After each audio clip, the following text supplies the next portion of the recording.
धाकड़ खबर, बेखौफज़ुबां, बेबाक अंदाज। धाकड़ खबर में आपका स्वागत है। मैं आपके साथ हूं अकरम रईस खान। यूं तो रोजाना शाम को 6:30 बजे धाकड़ खबर आपके सामने वेस्ट बंगाल की खबरों का ताज़ा बुलेटिन रखता है। उसी दौरान बहुत सारे लोग कमेंट करने लग जाते हैं, लाइव में भी और बाद में जब खबरें देखते हैं उस दौरान भी, कि ईवीएम हटाओ, देश बचाओ, ईवीएम रहेगी तो भाजपा बंगाल में जीत जाएगी और टीएमसी की मुखिया, जो जिन्हें दीदी कहते हैं, ममता बनर्जी, वो हार जाएगी। लेकिन बड़ा सवाल ये है कि क्या दीदी को ईवीएम याद नहीं आ रही है? क्या उन्हें हारने के बाद ईवीएम याद आएगी? और जो विपक्षी पार्टियां हैं वो ईवीएम को लेकर अब क्यों खामोश हैं? तो एक पार्टी है जिसका नाम है राष्ट्रीय जन संघर्ष पार्टी, आरजेएसपी। उसके राष्ट्रीय अध्यक्ष हैं बीपी सिंह जी, भानु प्रताप सिंह जी। आप देखते होंगे सोशल मीडिया के वो एक हीरो की तरह हैं। उनको लेकर बहुत सारी खबरें आपके सामने आती रहती हैं। आजकल तो मेन स्ट्रीम मीडिया के टीवी डिबेट में भी जाने लगे हैं। वो ईवीएम को बड़ा मुद्दा बनाते हैं। तो उनसे पूछें कि बंगाल चुनाव होने जा रहा है, विपक्ष ईवीएम को लेकर क्यों बात नहीं कर रहा है? क्या हारने के बाद बात करेगा? बहुत शुक्रिया सर हमारे लिए वक्त निकालने का। जी शुक्रिया, बहुत बहुत शुक्रिया। मेरा पहला सवाल आपसे ये है, बंगाल में चुनाव होने जा रहा है और भाजपा चाह रही है कि जो सन 47 से आज तक नहीं कर पाई है वो इतिहास रच दे और बंगाल में सत्ता कायम कर दे। ईवीएम बड़ा मुद्दा होना चाहिए, लेकिन ईवीएम का कोई जिक्र नहीं कर रहा है। नहीं, ये बहुत बड़ा दुर्भाग्य है अकरम भाई कि जिन विपक्षी पार्टियों को इस ईवीएम के विरोध में सबसे मजबूती के साथ में लड़ना चाहिए, वही विपक्षी पार्टियां मुर्दा हो गई हैं पूरी तरह से। क्योंकि ये सबको मालूम है, आज की तारीख में ये ओपन सीक्रेट है, हर कोई जानता है कि अगर ईवीएम रहेगी तो आप बीजेपी को नहीं हरा सकते। आपको ध्यान होगा, मैंने कुछ मीडिया पे, सोशल मीडिया पे मैंने बार बार कहा था जब बिहार के चुनाव हुए कि बिहार में इस बार बीजेपी जिस तरह से काम कर रही है, ये लोग अगर ईवीएम नहीं हटती है तो बीजेपी वहां सत्ता बनाएगी, सत्ता में आने का उसका पूरा प्रयास है। और जिस तरह की वो कार्रवाई कर रहे हैं, उन्होंने वो सारा सब कुछ सिद्ध भी कर दिया रिजल्ट आने के बाद भी। लेकिन अफसोस ये है कि इस देश में लोगों की नींद बड़ी गहरी है, लोग नहीं जागते हैं और कहीं कहीं लोग भी जाग रहे हैं। तो जो विपक्षी पार्टियां हैं, जिनकी सबसे बड़ी जिम्मेदारी है कि जो सबसे खतरा है, सबसे बड़ा खतरा है, आप उस खतरे को तो खत्म कीजिए पहले। आप उसे नहीं खत्म कर रहे, आप उसके विषय में एक शब्द नहीं बोल रहे हैं, तो जो परिणाम होगा वो निश्चित रूप से देश के लिए घातक होगा, प्रदेश के लिए घातक होगा। यहां एक बहुत बड़ी, सबसे बड़ी बात जो अकरम भाई मैं समझ पा रहा हूं कि कोई और बोले ना बोले, शायद उसका इतना फर्क पड़ेगा नहीं। हम लोग भी लगातार बोल रहे हैं।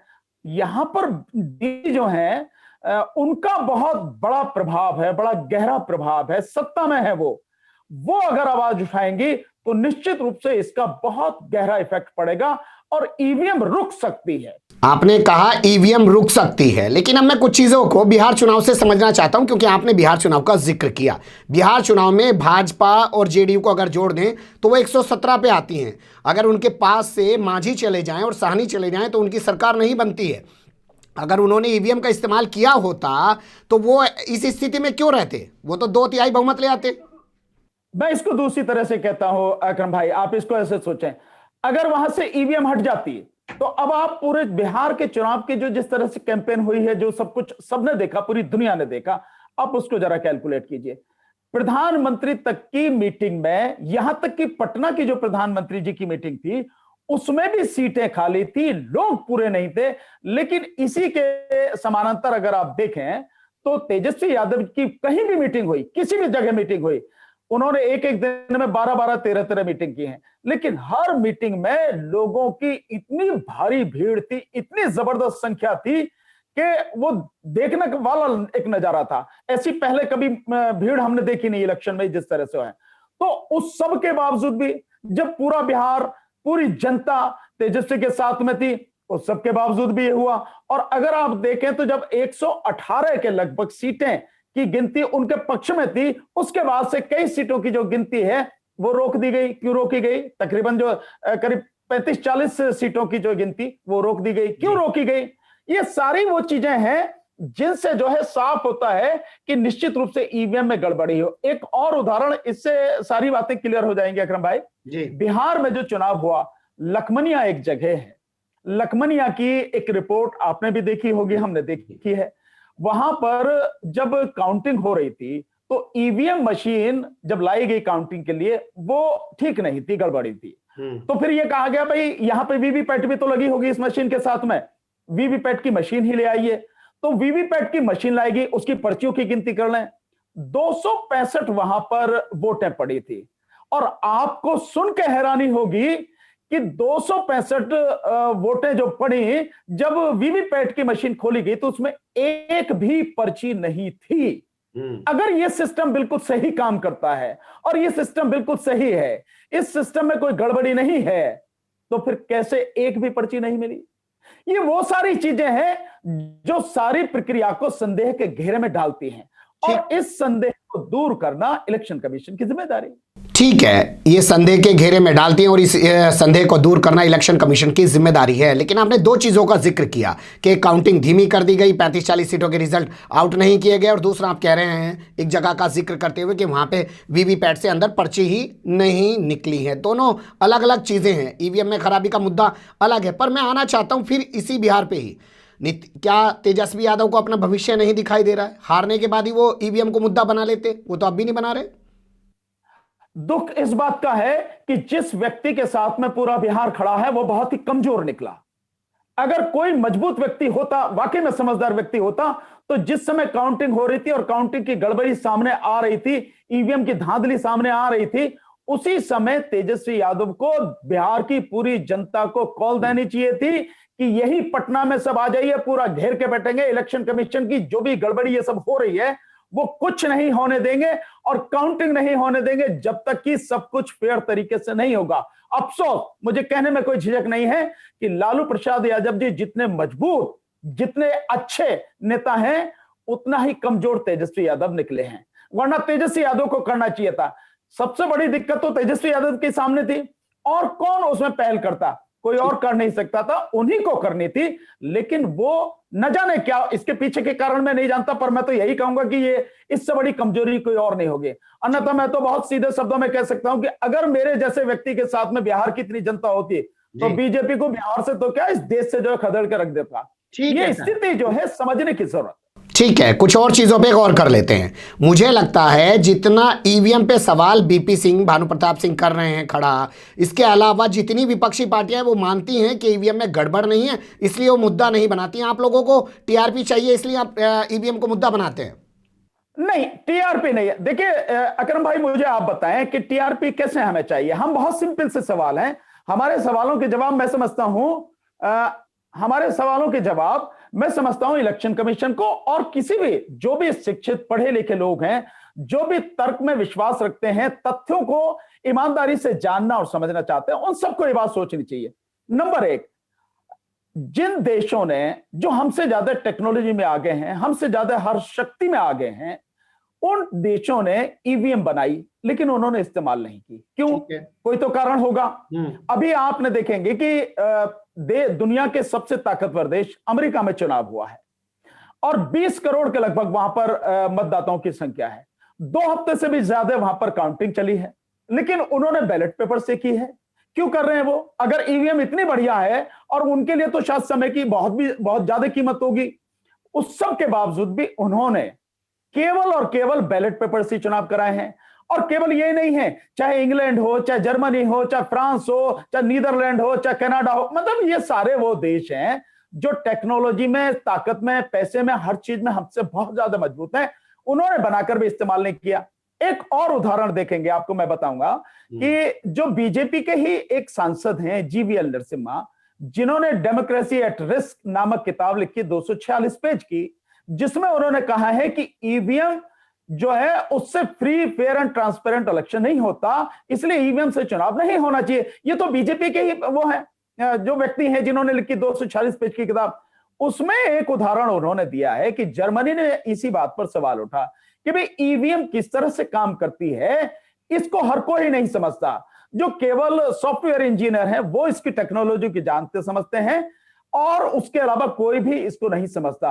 तो यह असमानता एक इलेक्शन में लोगों के बीच में आती है कि एक व्यक्ति जो जानता है उसे तो मालूम है, बाकी नहीं जानते हैं, उन्हें नहीं मालूम। आप इसको ठीक इसी बात पर जर्मनी की सुप्रीम कोर्ट ने ईवीएम जर्मनी में बंद कर दी और वहां पे बैलेट पेपर से चुनाव होने लगे। अब इसके संदर्भ में अकरम भाई आप यहां देखें, हमारे देश में आधी से अधिक आबादी अनपढ़ है। जी। और जो पढ़े लिखे लोग हैं, जिसमें आप भी हैं, मैं भी हूं, मैं इससे भी आगे बढ़ के कहता हूं, जितने भी हाई कोर्ट के जजेस हैं, जितने सुप्रीम कोर्ट के जजेस हैं, जितने भी इस देश में तकरीबन 20,000 जजेस हैं, वो सारे, और जितने भी आईएएस ऑफिसर हैं, वो सारे मिला के, आईपीएस ऑफिसर मिला के, जो इंजीनियर्स भी हैं, उनमें केवल सॉफ्टवेयर इंजीनियर को अगर छोड़ दें, उनको छोड़ के बाकी सारे लोग भी नहीं जानते ईवीएम किस तरह से काम करता है। लेकिन मेरा सवाल फिर यहीं से बढ़ता है। जितनी दलीलें आपने दी, तमाम चीजों का जिक्र किया, कांग्रेस, जितनी तमाम बड़ी बड़ी राजनीतिक पार्टियां हैं जिनके वजूद पे आज सवाल खड़ा हो गया है, जो खत्म हो चुकी हैं, सत्ता से बड़े लंबे टाइम से दूर हैं, अपना राष्ट्रीय अध्यक्ष तक नहीं चुन पा रही हैं, उन्हें नहीं सूझ रहा ये बातें? नहीं, मैं तो यही कह सकता हूं अकरम भाई कि वो मुर्दा हैं, मर चुके हैं, अब विपक्ष खत्म हो चुका है। अगर विपक्ष जिंदा होता तो सबसे घातक सवाल जो देश के सामने है, जो सबसे घातक मशीन देश के सामने है, जिसने एक लोकतंत्र की धज्जियां उड़ा के रख दी हैं, सबसे पहले तो उसी के खिलाफ लड़ाई होनी थी, लेकिन नहीं कर रहे। इसीलिए मैं बार बार कहता हूं कि ये लड़ाई अब जनता की है। नेता कोई भी हो, कोई फर्क नहीं पड़ता, हारा हुआ हो, जीता हुआ हो, इस पक्ष का हो, उस पक्ष का हो, नेता की मौजी रहती है। अब मैं, जनता है। आप वकील हैं, दलाइल से बात करते हैं, दलील देते हैं, तर्क देते हैं। मैं भी कुछ तर्कों के जरिए आपसे पूछना चाहता हूं, क्या आपके पास कोई एक ऐसा एग्जाम्पल है कि किसी भी एक सांसद ने मुंह किया हो लोकसभा में, राज्यसभा में, कि हम ईवीएम से चुनाव नहीं चाहते हैं, या रिटिन में कभी किसी ने लिख के दिया हो, कोई सी राजनीतिक पार्टी ने, कि ईवीएम में फला खराबी है, फला खराबी है? बताइए। नहीं, किसी ने नहीं दिया। लोकसभा में किसी ने नहीं दिया, राज्यसभा में किसी ने नहीं दिया, किसी भी पार्टी के व्यक्ति ने नहीं दिया। हां, एक बात जरूर हुई है कि दिल्ली विधानसभा में जो सौरभ हैं, उनका सौरभ भारद्वाज करके हैं, उन्होंने जरूर उसका डेमोन्स्ट्रेशन करके दिखाया, लेकिन उन सब में से किसी ने भी, जो उनकी पार्टी के रिलेटेड भी लोग हैं, ईवीएम के विषय में इस तरह का कोई भी मसला देश उसके संसद के सामने उन्होंने नहीं रखा, जो कि उन्हें रखना चाहिए था। क्योंकि अगर डेमोक्रेसी की सबसे मेन आधारशिला जो वोट है, वही सिस्टम अगर सवालों के घेरे में है, वही सिस्टम अगर सही नहीं है, तो बाकी डेमोक्रेसी का मतलब क्या रह जाता है, लोकतंत्र का मतलब क्या रह जाता है? जी। आपकी दलीलों में दम होता है, लोग आपको सुनते हैं, लेकिन उसी दलीलों के आधार पे कुछ और चीजें आपसे पूछ लेता हूं। आपको याद होगा, मैंने दिल्ली चुनाव से पहले भी आपसे बात की थी ईवीएम को लेके। जी, मुझे याद है। अब मैं बंगाल चुनाव से पहले फिर आपसे ईवीएम को लेके बात कर रहा हूं। मेरा साफ कहना है कि विधानसभाओं के पास भी अधिकार है, क्योंकि जब आप उनके यहां देखेंगे, नगर निगम का चुनाव होगा, जिला परिषद का चुनाव होगा, नगर पालिका का चुनाव होगा, वो डिसाइड करते हैं कि कहां पे ईवीएम चलेगी, कहां पे बैलेट चलेगा। तो क्या ममता बनर्जी अपनी चाहे विधानसभा से प्रस्ताव पास कर सकती हैं कि वो नहीं चाहती है ईवीएम से चुनाव? वो क्यों नहीं कर रही है? उसका प्रमाण ये है कि सिर्फ आप लोगों को ईवीएम पे शक है, ममता बनर्जी को भी ईवीएम पे शक नहीं है। नहीं, इसमें थोड़ा सा फर्क है। आप अकरम भाई अगर देखेंगे तो जो नगर पालिका के चुनाव हैं, जिला पंचायत के चुनाव हैं, वो स्टेट उसको कंट्रोल करता है। ये जो इलेक्शन होते हैं विधानसभा के और लोकसभा के, इनको सेंट्रल जो है, सेंटर जो है वो इसको कंट्रोल करता है। वो इलेक्शन कमीशन ऑफ इंडिया के माध्यम से कंट्रोल होते हैं, जो लोकसभा के और राज्य इसके जो चुनाव हैं आपके विधानसभा के। और जो इलेक्शन ऑफिसर होता है, चीफ इलेक्शन ऑफिसर स्टेट में जो रिप्रेजेंटेटिव होता है इलेक्शन कमीशन ऑफ इंडिया का, उसके अंडर में वो सारे चुनाव होते हैं। तो इसमें उनका जो करना है वो उसमें और इसमें दोनों अलग चीजें हैं। वो चुनाव जो होता है पूरी तरह से स्टेट के कंट्रोल में होता है, स्टेट उसको करता है, स्टेट ही सारी चीजें करता है, वो उसके ऊपर है, वो जैसे चाहे कराए, चाहे ईवीएम से कराए, चाहे बैलेट पेपर से कराए। ठीक तो है, प्रस्ताव अगर होगा जी, वो इसके संबंध में नहीं होगा। जी, ठीक है। मैं आपको एक दलील दे रहा हूं और मुझे लग रहा है उसकी काट आपके पास जरूर होगी। सीए कानून पास किया मोदी सरकार ने, उसके खिलाफ तमाम विधानसभाओं ने प्रस्ताव पास किए। अभी कृषि कानून पास हुए हैं, तमाम विधानसभा सभाएं प्रस्ताव पास कर रही हैं। तो विधानसभा कोई तो प्रस्ताव पास करे जी ईवीएम के खिलाफ। नहीं, प्रस्ताव पास करने से देखिए विरोध जो है वो दर्ज होता है। अगर एक जो विधानसभा है वो एक व्यवस्था के प्रति अपना अविश्वास व्यक्त कर रही है, प्रस्ताव उसके खिलाफ में पास कर रही है, तो निश्चित रूप से ये एक सवालों के घेरे में चीज आ जाती है। जिस चीज का इस्तेमाल किया जा रहा है उसका अपना वजन होता है। विधानसभा वैसे ही नहीं है, विधानसभा की अपनी ताकत है, अपनी शक्ति है। वो जो काम कर रही है तो एक विरोध और बहुत स्ट्रांग विरोध जो है वो दर्ज होता है।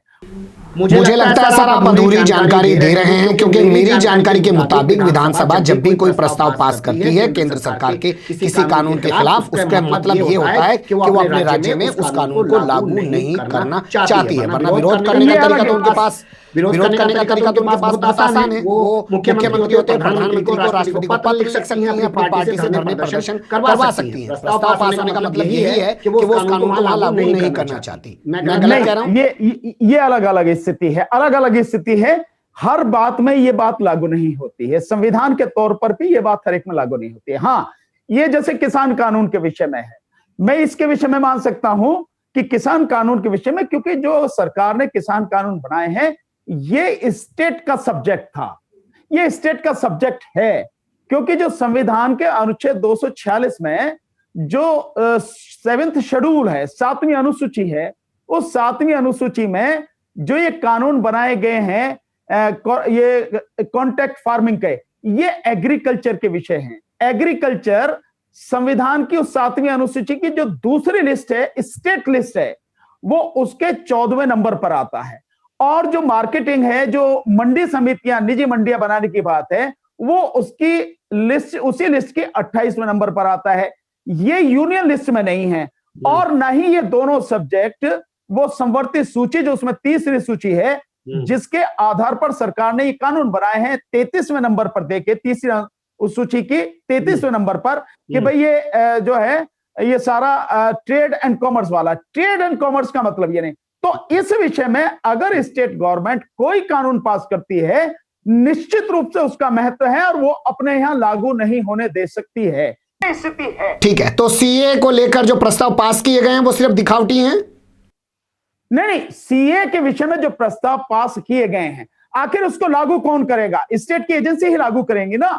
स्टेट की एजेंसी के माध्यम से आप लागू करवाएं, उसके कई तरीके हैं। जब स्टेट की एजेंसी, जो ऑफिसर्स होंगे, जो भी कर्मचारी होंगे, वो स्टेट के होंगे ना। अगर स्टेट कहते कि भाई ये कानून आपका गलत है और मैं अपने यहाँ की मशीनरी आपको नहीं दूंगा, मैं अपनी सीमा में आपको घुसने नहीं दूंगा, देन क्या करेगी सेंट्रल गवर्नमेंट? इसके अलग अलग तरीके हैं अकरम भाई, केवल ऐसा ही नहीं है केवल एक ही फार्मूला सब पे लागू होता हो। विरोध करने के, विरोध को इंप्लीमेंट करने के, चीजों को रोकने के, उनका अलग अलग अपना तरीका है। लेकिन मैं और विस्तार दे रहा हूं इसी बात को। सीबीआई हमारे स्टेट में आगे जांच नहीं कर पाएगी, हमारी मर्जी के बगैर जांच नहीं कर पाएगी, जबकि सीबीआई जो है एक केंद्रीय जांच एजेंसी है, पूरे देश में जाके कहीं भी जांच कर सकती है। क्या उसी को आधार बना के मैं कहूं कि कोई स्टेट कहे कि मैं तो अपने यहाँ ईवीएम से चुनाव नहीं चाहता हूं, अपने विधानसभा से प्रस्ताव पास कर दे, तो क्या माना नहीं जाएगा उसको? केवल नहीं, उसको माना नहीं जाएगा, केवल प्रस्ताव पास करने से नहीं होगा, उसको रोकना पड़ेगा। रोकने के तरीके देखिए, प्रस्ताव पास करके आपने सेंटर को भेज दिया, आप सेंटर से कहें कि भाई ये हम यहां नहीं होने देंगे। अगर सेंटर नहीं मानता और उस सब के बावजूद भी कराता, तो फिर आपके पास क्या तरीका है? आपके पास तरीका है कि आप उसका पूरी तरह से बहिष्कार करें, और जो इंप्लीमेंट करने वाली एजेंसी है, आप वो एजेंसी उसको दे ही नहीं, किसी भी हालत में नहीं दें, कि चाहे जो भी हो। ये भिड़ंत होगी, निश्चित रूप से भिड़ंत होगी, क्योंकि इलेक्शन कमीशन के अंडर में जब इलेक्शन प्रोसेस होता है तो संविधान के अनुसार सारी मशीनरी उसके हाथ में आ जाती है, तो निश्चित रूप से ये भिड़ंत होगी। अब दिक्कत यहां पर यह है कि आपने प्रस्ताव पास कर दिया, उस प्रस्ताव के सिलसिले में अगर कोर्ट जाना चाहे, देश में सबसे बड़ी दिक्कत यह होगी कि सुप्रीम कोर्ट ईवीएम के विषय में कोई भी बात सुनने को तैयार नहीं है। अब देखिए, ये बड़ी मुसीबत। अच्छा सर, अरे ये सर आपने सुप्रीम कोर्ट पे भी सवाल खड़ा कर दिया, आपको किसी चीज पे भरोसा ही नहीं है। ईवीएम पे आपको भरोसा नहीं, सुप्रीम कोर्ट पे आपको भरोसा, आप तो सब कुछ खत्म ही कर देंगे क्या? नहीं, बिल्कुल खत्म नहीं कर रहे हैं, लेकिन मैं ये जानना चाहता हूं कि जो पीछे का इतिहास है, भरोसा कैसे कायम होगा अकरम भाई?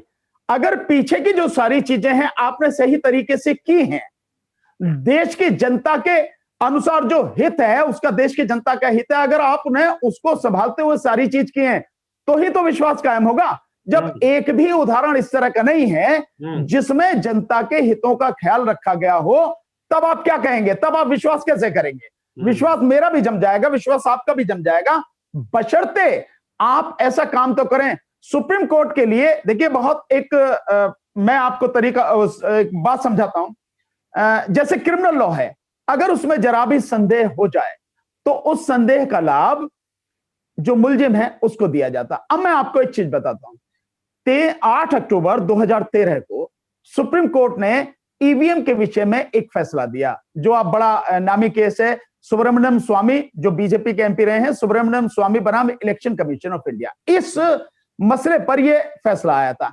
इसमें सुप्रीम कोर्ट ने दो चीजें बहुत जरूरी हैं, बहुत शॉर्ट में आपको समझाता हूं। एक तो पैरा 9 है, उस पैरा 9 में उसने सुब्रमण्यम स्वामी ने जो अपनी पिटीशन फाइल की थी, उस पिटीशन में लिखा था, एक तो उसको ही एज इट इज कोट कर दिया सुप्रीम कोर्ट ने, उसके अलावा कुछ नहीं कहा। उसमें यह कहा है सुब्रमण्यम स्वामी ने खुद कि ईवीएम से free, fair and transparent election नहीं हो सकता, और ईवीएम मशीन का बटन दबाना और लाल बत्ती कल जल जाना मतलब यह नहीं है कि आपने वोट कर दिया और आपका वोट जिस व्यक्ति को, जिस पार्टी को आपने दिया है उसी को चला गया। आपको नहीं मालूम है कि आपका वोट वैलिड है या इनवैलिड है। इन सारे सवालों का जवाब जो व्यक्ति वोट डालता है उसको बिल्कुल साफ साफ पता होनी चाहिए, लेकिन ईवीएम से यह संभव नहीं। अब सुप्रीम कोर्ट ने जब इसमें यह फैसला लिखा जा रहा, पैरा 9 में यह हो गया, पैरा 27 में सुप्रीम कोर्ट ने खुद माना है कि ईवीएम से free, fair and transparent election संभव नहीं है। ये सुप्रीम कोर्ट ने माना है। अब उसके लिए क्या किया उन्होंने कि उसके लिए साथ में वीवीपैट ऐड कर दिया। पैरा 28 में जो है वो कहा गया कि ईवीएम जो है इस गलती को सुधारेंगे। एक बहुत ही सामान्य बात है, एक जज से तो किसी बात की ये उम्मीद की ही नहीं जा सकती कि ऐसी भी बात हो सकती है। आपने 2 मशीनें लगाई हैं, ईवीएम, सुप्रीम कोर्ट कह रहा है कि ईवीएम गलत है, free, fair and transparent election नहीं हो सकता। दूसरी आपने उसके साथ में दूसरी मशीन लगा दी आपने, और दूसरी मशीन का हाल ये है, उसके लिए 2 ही उदाहरण काफी हैं। एक तो मैंने अभी आपको लखमनिया वाला बिहार चुनाव का बताया उदाहरण कि वीवीपैट में एक पर्ची नहीं निकली। दूसरा एक उदाहरण इलेक्शन कमीशन ऑफ इंडिया से 2000 एक मिनट इसको पूरा करना जरूरी है। इलेक्शन कमीशन ऑफ इंडिया से द क्विंट ने आरटीआई लगा के ये जवाब मांगा कि 2019 के चुनाव में वीवीपैट में जो पर्चियां निकली उनकी जो गिनती है वो बता दिए, वो हमें आप बता दीजिए। इलेक्शन कमीशन ऑफ इंडिया कहता है हमारे पास इसकी जानकारी नहीं है। अगर तुम्हारे पास नहीं है तो किसके पास होगी? और हमने खुद जब जंतर मंतर पर 4 बार इसके खिलाफ डेमोन्स्ट्रेशन किया है, तो ईवीएम का भी डेमोन्स्ट्रेशन दिया, वीवीपैट का भी दिया, और उसमें अलग अलग जगह के इंजीनियर थे, अलग अलग पे, उसमें दिल्ली के भी इंजीनियर थे, एक समय पर गुजरात के थे और तमिलनाडु के। सारी बातें ठीक है सर, लेकिन जितना आप अध्ययन अपना बता रहे हैं, जितनी तमाम चीजें हैं ये पब्लिक डोमेन में हैं। इतनी बड़ी राजनीतिक पार्टियां हैं जिनके अस्तित्व पर सवाल खड़ा हो रहा है, उन्हें नहीं दिखाई देती क्या? आपको ही क्यों दिखाई देती है? मैं आखिर में फिर ये सवाल आपसे पूछूंगा। नहीं, मैं तो यही कहूंगा कि वो बिल्कुल मर चुके हैं, मुर्दा हैं वो लोग। अगर वो जिंदा होते तो निश्चित रूप से लोकतंत्र को तबाह करने वाली जो मशीन है, सबसे बड़ा सवाल वो उस पर उठाते।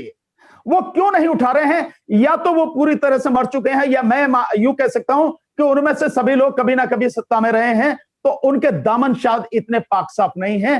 कहीं ना कहीं कोई ऐसी बाग है जो दुखती रग है, जो इस सरकार के हाथ में है, जिसकी वजह से वो सरकार के खिलाफ बोल नहीं पा रहे हैं। इन चीजों को इसके खिलाफ बोल नहीं पाया। मैं तो यही कह सकता हूं। बहुत शुक्रिया, आपने बहुत बारीकी से और बहुत विस्तार से तमाम चीज़ों पर रोशनी डाली, और आखिर में आपने कहा कि वो मुर्दा हो चुके हैं। तो यहाँ सवाल ये पैदा होता है, क्या वो राजनीतिक पार्टी के जो नेता हैं जिनका काम ही राजनीति करना है, वो क्या आप गोलगप्पे की दुकान खोलने जा रहे हैं? क्योंकि बीपी सिंह जी मैं नहीं कह सकता हूं अकरम भाई वो क्या खोलने जा रहे हैं, लेकिन मैं इतना जरूर कह सकता हूं कि देश के प्रति, देश की जनता के प्रति और खुद उनकी अपनी पार्टियों के प्रति जो उनकी जिम्मेदारी है, संवैधानिक जिम्मेदारी है, लोकतांत्रिक जिम्मेदारी है, और एक मानवता के नाते भी जिम्मेदारी है, उसको वो निभा नहीं रहे हैं, जिसकी वजह से देश के सामने ये दिक्कतें लगातार एक के बाद एक खड़ी होती चली। बहुत शुक्रिया सर, फिर आपसे जुड़ने की कोशिश करेंगे, लेकिन आपने कहा कि वो जिम्मेदारियां नहीं निभा रहे हैं। बकौल आपके नहीं, वो तो कह रहे हैं कि वो लोकतंत्र बचाने के लिए मोदी सरकार जैसी तानाशाही सरकार से लगातार भिड़ ही रहे हैं। बने रहेगा धाकड़ खबर के साथ, फिर ऐसे ही किसी सुलगते हुए या उलझते मुद्दे लेकर हम आपके सामने होंगे हाजिर। फिलहाल अभी हमें दें इजाजत।